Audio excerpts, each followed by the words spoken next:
हाती आणणारे महानायक वसंतरावजी नाईक यांच्या 111व्या जयंतीनिमित्त सर्वप्रथम तुम्हाला सगळ्यांना तमाम महाराष्ट्राच्या जनतेला मी हार्दिक अशा शुभेच्छा देतो.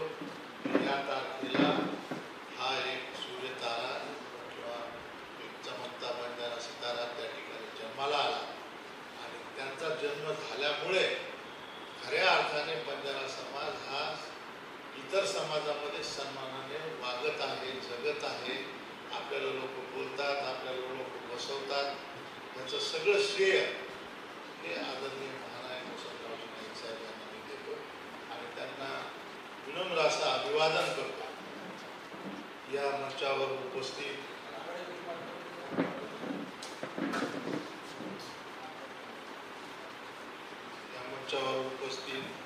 आजचे प्रमुख वक्ते आदरणीय सुधीर सूर्यवंशी साहेब,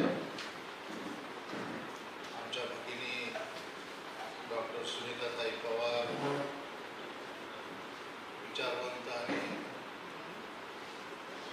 प्रखर वक्ते. कारण मला माहिती आहे की मी त्यांना जर आजपर्यंत 20-22 वेळेस जर ऐकलं असेल तर त्याच्यातल्या फक्त 2 वेळेस, आजची एक वेळ आणि याच्या अगोदर औरंगाबादमध्ये 2च वेळेस मी त्यांना गोड ऐकलेलं आहे. बाकी एकदम कडक आणि तिखट ऐकलेलं आहे. त्याच्यामुळे प्रखर वक्ते डॉक्टर अशोक पवार साहेब, आणि जोपर्यंत तुमच्यासारखे कडक लोक बोलणार नाही तोपर्यंत समाज सुधारणार पण नाही. तुमची गरज आहे. त्याचबरोबर आपले आदरणीय ज्येष्ठ असे अभ्यासक, समाज सुधारक, माजी खासदार, माजी आमदार, मध्यंतरी मागच्या जयंतीला मी बोललो होतो की निश्चितच राज्यसभेवर जातील असे आमचे आदरणीय काका हरिभाऊजी राठोड साहेब, बलदेवजी महाराज, सुनील महाराज, त्या ठिकाणी उपस्थित सुभाष भाऊ, कोणाचं नाव चुकून राहिलं असेल तर त्यांचं नाव घेतलं ते लाखाचे, ज्यांचं राहिलं ते 1.25 लाखाचे, आणि उपस्थित सर्वच म्हणजे एकही असा व्यक्ती नाही की त्याच्याकडे बघितलं मला असं वाटतं याचं नाव जर नाही घेतलं तर खूप चूक होऊन जाईल. पण असं प्रत्येकामध्ये प्रतिभा आहे, पोटेन्शियल आहे आणि प्रत्येकाचं कार्य मी जवळून बघितलेलं आहे. असे आज प्रत्येकाकडे बघितल्यावर असं वाटतं की किती यापैकी विधानसभेत येणार, किती बृहन्मुंबई महानगरपालिकेत जाणार, किती झेडपी मेंबर होणार. तर योगायोग आज नानाभाऊ पण येऊन गेले आणि त्यांनी कळत न कळत बंजारा समाजाच्या विषयी उत्तम माप त्यांच्या मनामध्ये, आणि त्यांनी सांगितलं की राजेश हक्काने माझा हात पकडून मी तुम्हाला याचा खुलासा केला. मी त्यांचा हात का पकडला? कारण त्यांच्या हातावरती बंजारा गवडी आणि तर मी अगदी थोडक्यात मला जेवढं सुचेल, कारण लेखक, विचारवंत आणि वक्त्यांच्या समोर बोलणं म्हणजे रिस्की काम, तरी पण मी थोडीशी रिस्क घेतो. सर्वप्रथम महानायक वसंतरावजी नाईक यांच्याविषयी शॉर्टमध्ये 2-3 मुद्दे सांगतो की हरित क्रांती करणारे, धवल क्रांती करणारे म्हणजे दुधाचा व्यवसाय, कोयना सगट सर्वच मोठे बंधारे धान्य बांधणारे, या राज्यामध्ये सर्व विजेचे निर्मिती करण्याचे प्रकल्प उभारणारे, 4 कृषी विद्यापीठ स्थापन करणारे, नवीन मुंबई, नवीन औरंगाबाद यासह पंचायत राज व्यवस्था, स्थानिक स्वराज्य संस्था, पणन व्यवस्था, कापूस प्रोडक्शन, हायब्रिड बियाणं, आधुनिक शेती यासह आधुनिक महाराष्ट्राची निर्मिती करणारे आधुनिक महाराष्ट्राचे शिल्पकार, ज्यांनी समुद्र मागे लोटून मुंबईचं वैभव वाढवलं आणि आज आपण त्या समुद्रात उभे आहोत जो त्यांनी लोटलेला आहे. कारण तुम्हाला माहीत असेल की चर्चगेटच्या इमारतीला समुद्राच्या लाटा लागायच्या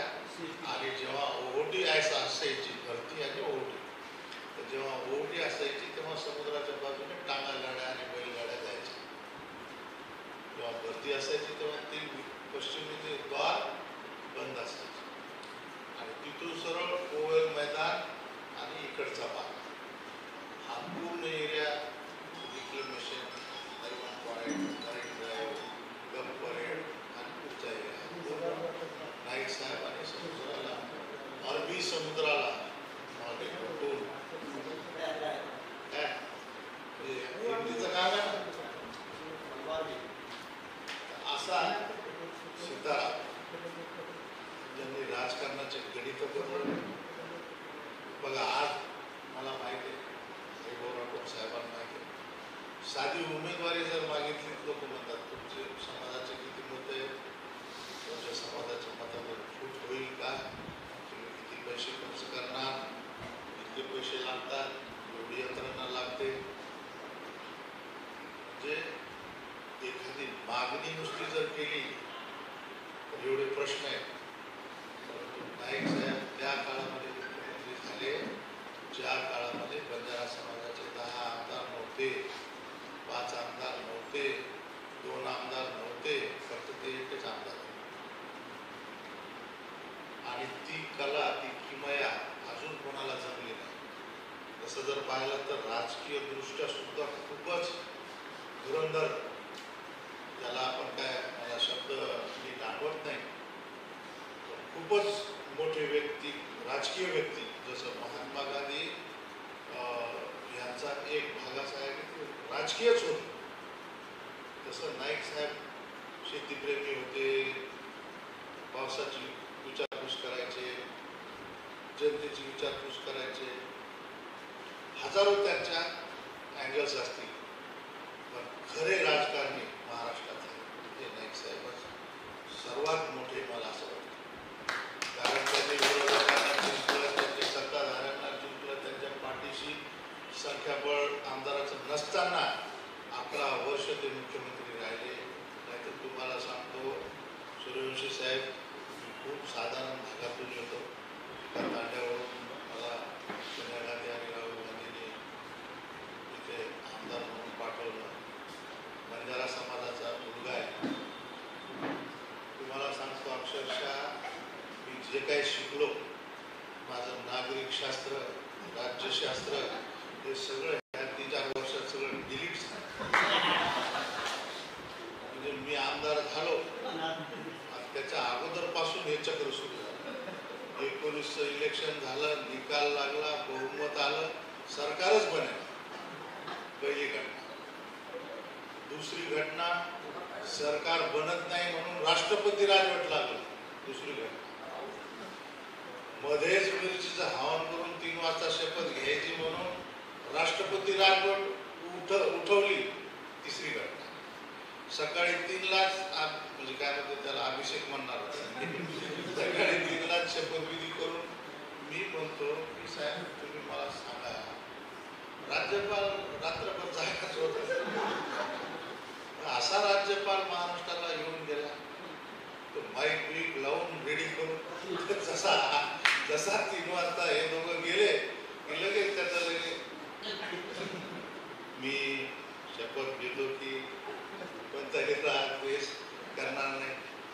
एवढा तत्पर राज्यपाल महाराष्ट्राला लागला. त्यानंतर ते सरकार गेलं, त्यानंतर महाविकास आघाडीचं सरकार आलं.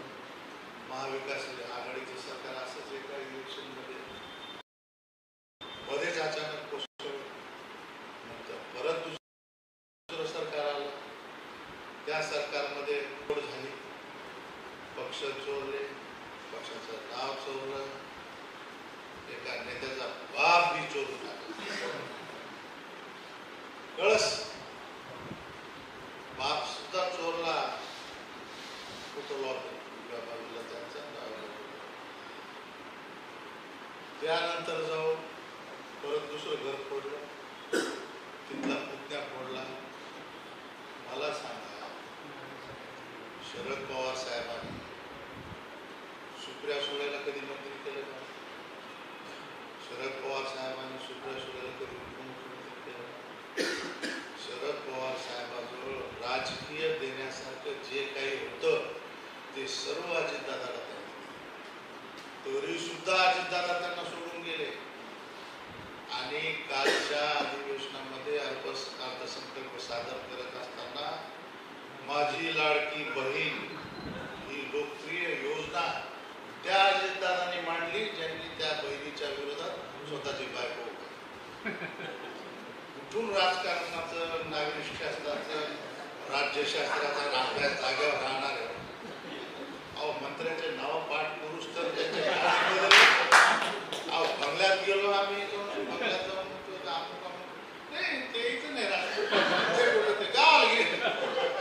काय ते बदलले. आता इथं कोण आले हे कुठले त्यांचे खातेपाठ नाही होत. स्वतः आमदार असून तुम्हाला मी जबाबदारीने सांगतो, माफ करा, माझी चूक आहे. खूप प्रयत्न केले पण यांचे खाते पाठ होत नाही, नाव पाठ होत नाही. तुम्ही जर मला फटाफट विचारलं की शिक्षण मंत्री कोण आहे, महसूल मंत्री कोण आहे, उद्योग मंत्री कोण आहे, परिवहन मंत्री कोण आहे, तुम्ही गोंधळून जाणार. मी तुम्हाला विलासराव देशमुखच्या काळातला एखादा मंत्री सांगा, एखादा पृथ्वीराज बाबतच्या काळातला सांगा, एखादा उद्धव ठाकरे साहेबांच्या काळातला. म्हणजे राजकारणाचा खिचडा करून टाकला. खिचडी नाही म्हणतात, खिचडी सोपी असते. खिचडा म्हणजे जास्तच मिक्सचर आणि कशाची काही सोय नाही राहिली. म्हणजे कोणासंग बोलावं, कोणासंग नाही बोलावं, कुठं आपला फोटो येतो का अशी भीती वाटते. सहज एखादा काम मला जर अशोक पवार साहेबांनी जर सांगितलं की अमुक काम आहे, तुम्ही या मंत्र्याला भेटत, मला वाटतं मी मंत्र्याला तर भेटन, पवार साहेब नाराज नाही म्हणा म्हणून कोणी जर माझा फोटो काढला राजेश राठोड आज त्यांना भेटले, ब्रेकिंग न्यूज, काहीतरी दुष्काळ. म्हणजे माणसाचा माणसावर भरोसा राहणार नाही अशी राजकीय परिस्थिती या महाराष्ट्रामध्ये निर्माण झाली. आणि अक्षरशः ते इंदोरी जे आहेत ना शाळेत राहत इंदोरी, ते म्हणजे जो घटा नहीं वो खबर अखबार में आ जाएगी, जो घटा नहीं वो खबर अखबार में आ जाएगी, चोर चुप की करो कद्र, न जाने कौन किस सरकार में कोण केव्हा काय बनल, कोणाच्या खांद्यावर हात ठेवायची हिंमत राहिली नाही, कोणाच्या बाजूला उभं राहायची हिंमत राहिली. राजकारणाचं डेंजर शब्द आहे पण ते वापरू शकत नाही. राजकारणाचं सगळं हे करून टाकलं नाही. परंतु मला अभिमान वसंतराव नाईक साहेब खऱ्या अर्थाने राजकारणी होते आणि त्यांनी खूप कष्टाने अक्षरशः दुष्काळ 2 वर्षापेक्षा जास्त 3 वर्षापर्यंत या महाराष्ट्रामध्ये मोठ्या प्रमाणात होता. दुष्काळातून महाराष्ट्राला काढलं, महाराष्ट्राचं सिंचन वाढवलं, ऊर्जा महाराष्ट्रामध्ये ऊर्जा आणि उद्योग आला. जवळपास महाराष्ट्राचे जेवढं काही आहे सिस्टम, तर मी असं म्हणेन त्या सगळ्या गोष्टीचं जर श्रेय द्यायचं असेल तर बहुतांश सूर्यवंशी साहेब जवळपास अंदाजे म्हणजे जिल्हा परिषद समिती संस्था असेल, खूप म्हणजे मला सांगायला कठीण येईल पण सर्व महाराष्ट्रातील सगळ्या गोष्टी ज्या आहेत त्याच्यातल्या 60 ते 70% गोष्टीचं श्रेय महानायक वसंतरावजी नाईक साहेब आणि वसंतराव नाईक साहेब आणि यशवंतराव चव्हाण साहेब यांच्याकडनं मी काय शिकलो. तिथं दोघांना मी भेटू शकलो नाही, परंतु त्यांच्याकडनं मी काय शिकलो.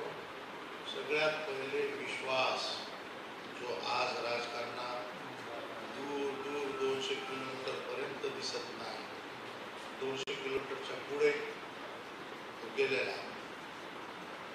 विश्वास हा राजकारणाचा सगळ्यात मोठा विषय, जो यशवंतराव चव्हाणांचा विश्वास वसंतराव नाईकांनी सांभाळला आणि वसंतराव नाईकांचा विश्वास यशवंतराव चव्हाणांनी सांभाळला. सगळ्यांनी हेच ऐकलेलं आहे की यशवंतराव चव्हाण साहेबांनी वसंतराव नाईक साहेबांना मुख्यमंत्री केलं. त्याबद्दल मी त्यांचं आजही सगळ्यांच्या वतीने मनापासून धन्यवाद करतो की आपण योग्य अशा नेत्याची निवड महाराष्ट्राला केली. म्हणून महाराष्ट्र एवढा प्रगतशील झाला. ज्या महाराष्ट्राचं स्वप्न तुम्ही बघितलं होतं ते तुमचं स्वप्न पूर्ण करण्याचं कार्य वसंतराव नाईक साहेबांनी केलं. परंतु एक सत्य गोष्ट अशी आहे की जेव्हा फर्स्ट टाइम यशवंतराव चव्हाण मुख्यमंत्री होणार होते तेव्हा 30 आमदारांचं संख्याबळ घेऊन त्यांच्या पाठीशी भक्कमपणे कोण उभं होतं? महानायक वसंतरावजी नाईक. आणि कदाचित महानायक वसंतरावजी नाईक साहेब जर नसते तर यशवंतराव चव्हाण साहेब मुख्यमंत्री पण झाले नसते. फक्त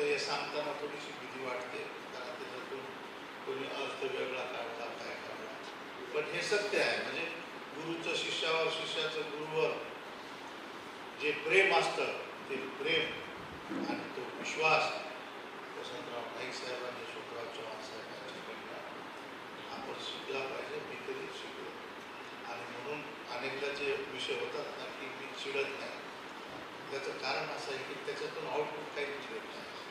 आदरणीय हरिभाऊजी राठोड साहेब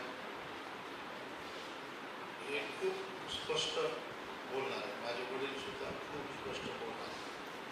या पिढीने काय केलं, कष्ट खूप केले, पण ह्यांच्या पदरी काय पडलं नाही.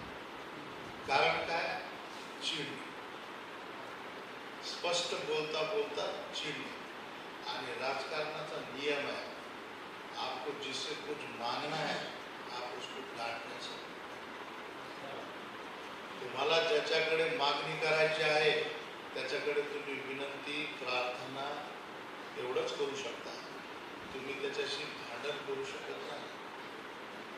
आणि जर म्हणजे कारण परिस्थिती तशी नाजूक आहे आणि नेत्यांचं काय झालंय की नेत्यांकडे गुजऱ्यांची संख्या वाढलेली आहे. म्हणून तुमच्यासारखे माझ्या वडिलांसारखे जे लोक आहेत ते जेव्हा स्पष्टपणे बोलतात तर ते त्यांना आवडत नाही. किंबहुना सूर्यवंशी साहेबांनी जे सांगितलं की ज्या अग्रणी महानायकांच्या विरोधात एवढं काही लिहिलं बोलले त्यांना चांदीचं ताट द्यायला आज वसंतराव नाईक महाराष्ट्रात जिवंत नाही आहेत. ते नेते गेले जे विरोधकांचं ऐकायचे. तुम्ही पोटतिडकीने बोलता, समोरच्याने तुम्हाला हे सांगावं की हरिभाऊजी आप बहुत जरुरी बात कर रहे, आप आइए साथ में बताइए क्या बात है, आणि तुम्ही सांगता त्याच्यासाठी आपल्याला काय करावं लागेल. असे नेते महाराष्ट्रात राहिले नाही. त्यामुळे आता जे काय मागणी करायची आहे नम्रपणे करावं लागते. आणि म्हणून मी ह्यांच्या सगळ्यांचे अनुभव बघून मी माझ्यामध्ये बदल केले. मला जे कधी कधी लोक म्हणतात ना, 24 तास समाजासाठी झगडणारा, सतत विधान परिषदेत आवाज उचलणारा, प्रश्न मांडणारा, स्वतःचा जीवाला धोका निर्माण करणारा, 2-3 वेळेस हमले हो, गाडी फुटली, टँकर अंगावर घातलं, माणसं अंगावर आली, तरी न घाबरता लढणारा, परंतु शांत संयमी भाषा वापरणारा. कधी कधी लोक आपले पण मग जर रोखून बुकी मारायला नको, ही जी काही चालू होते काही मळ्यावाळाचे. म्हणजे जर समजा मी यांच्यासारखा आक्रमक झालो तर यांच्यासारखा माझी होऊन जाईल लगेच. आमचे वडील माझे झाले, अरे भाऊ काका माझे झाले, ते खरे, त्यांच्या तुलनेत मी खोटा आहे. परंतु खरं चालत नाही. आजकाल असे दूध जरी द्यायचं असेल तर पाणी मिक्स करून द्यावं लागतं, कारण प्युअर दूध पचवायची शक्ती लोकांमध्ये राहिलीच नाही. तुम्ही एखाद्या पाहुण्याला घरी बोलवा आणि त्याला तुम्ही कप भरून काय करा, प्युअर दूध द्या, घ्या भाऊ आणि प्या. तुम्हाला सांगतो जर तो प्याला तर माझे काटा, तुम्ही त्याला माती टाकून पाणी द्या तो पेईल, त्याला चहा द्या तो पेईल, त्याला काय पेट्रोल मिक्स करून द्या ते पेईल, त्याला तंबाखू टाकून द्या ते पेईल, पण तुम्ही त्याला प्युअर दूध जर दिलं तेव्हा प्यानारच नाही. आजची परिस्थिती अशी आहे की प्युअर जे आहे ते मान्य नाही. त्याच्यामुळं आम्हाला आधुनिक महाराष्ट्रामध्ये आधुनिक राजकारण करत असताना आक्रमकपणा कमी करू, त्याच्यात सॉफ्टनेसचा तडका मारू, व्यवस्थितरित्या विषयाची मांडणी करणे. कारण जर आपण व्यवस्थित विषय मांडला नाही तर समोरच्याची ऐकायची मानसिकता राहत नाही. आणि जर समोरच्याने आपला विषय ऐकला नाही तर आपल्या विषयाला न्याय मिळत नाही. म्हणून मी चुकीचा जरी असलो सद्यस्थितीमध्ये योग्य आहे. आणि जसं मागच्या जयंतीला आपण म्हणलं की साहेब राज्यसभेवर झाले, पहिली गडबड काय झाली, साहेब महाविकास आघाडी मंत्री राहिले असते, साहेब काँग्रेस सोडून गेले.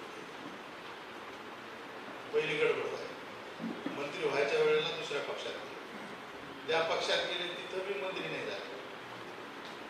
मग नंतर आपमध्ये गेले, तिथून राज्यसभेवर जायचं पंजाबमधून, तिथून बी नाही. मग तेलंगणाच्या सरकारमध्ये गेले, तिथून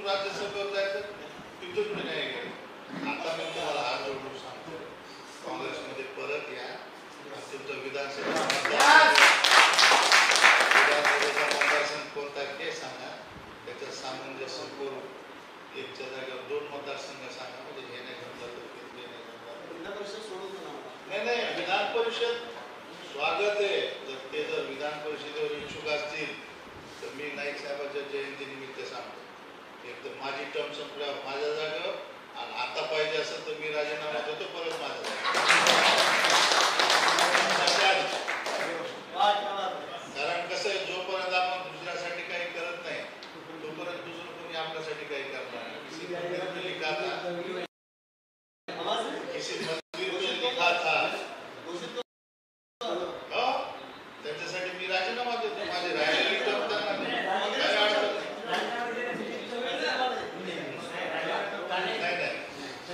तेवढं बोलून करू ना मोठा नेता आहे.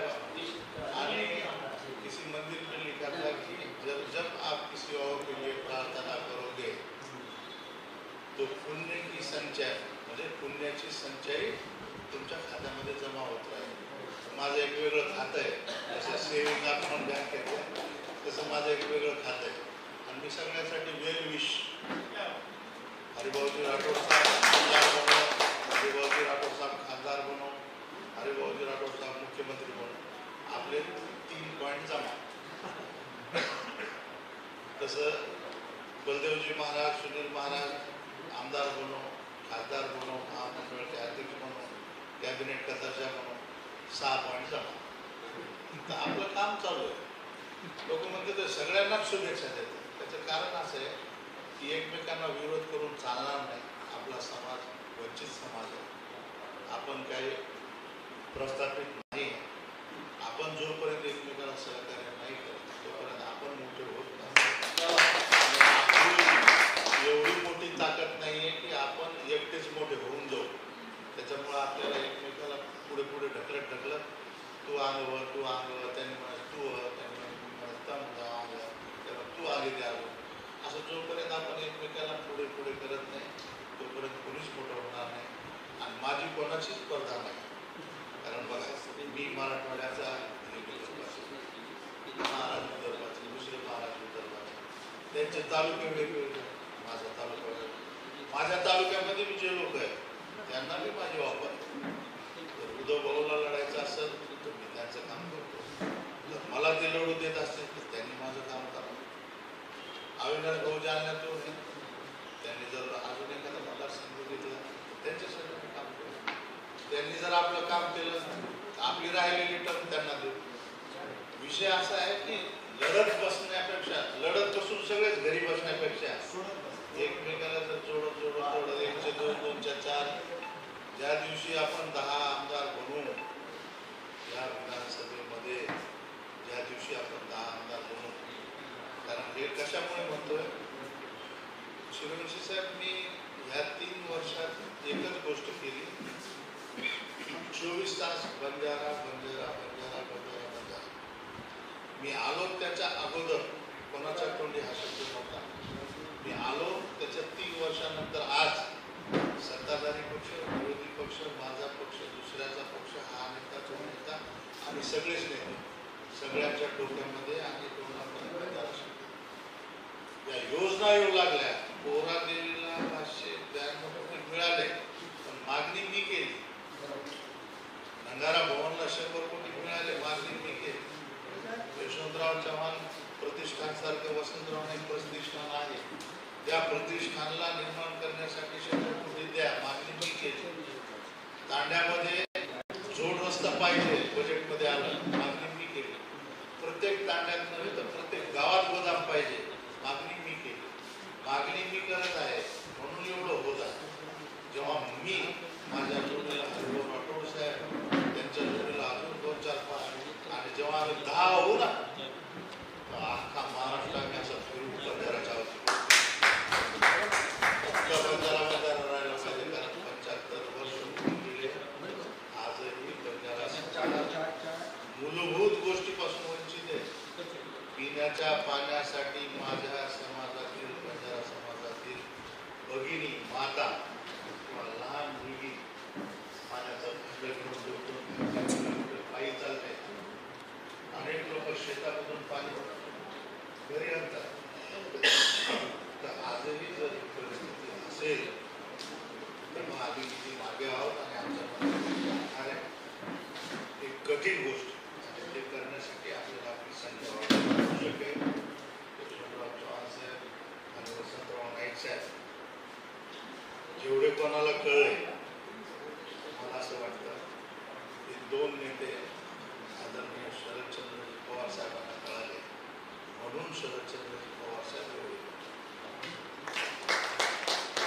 आणि यशवंतराव चव्हाण साहेब, वसंतराव नाईक साहेब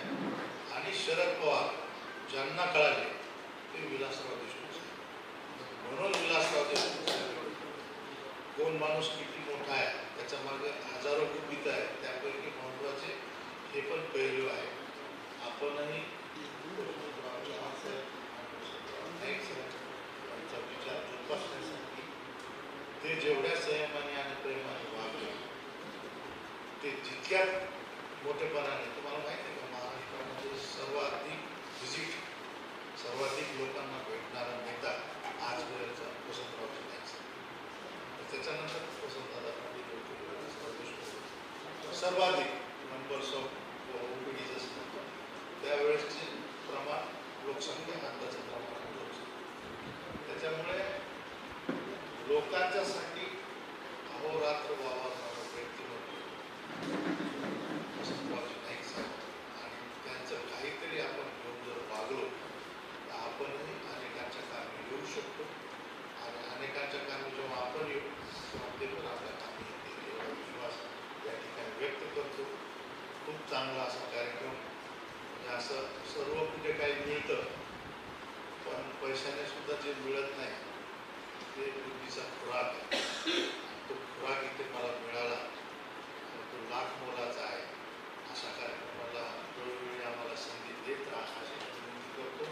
सगळ्यांचं मनापासून आभार व्यक्त करतो, धन्यवाद करतो, अभिनंदन करतो.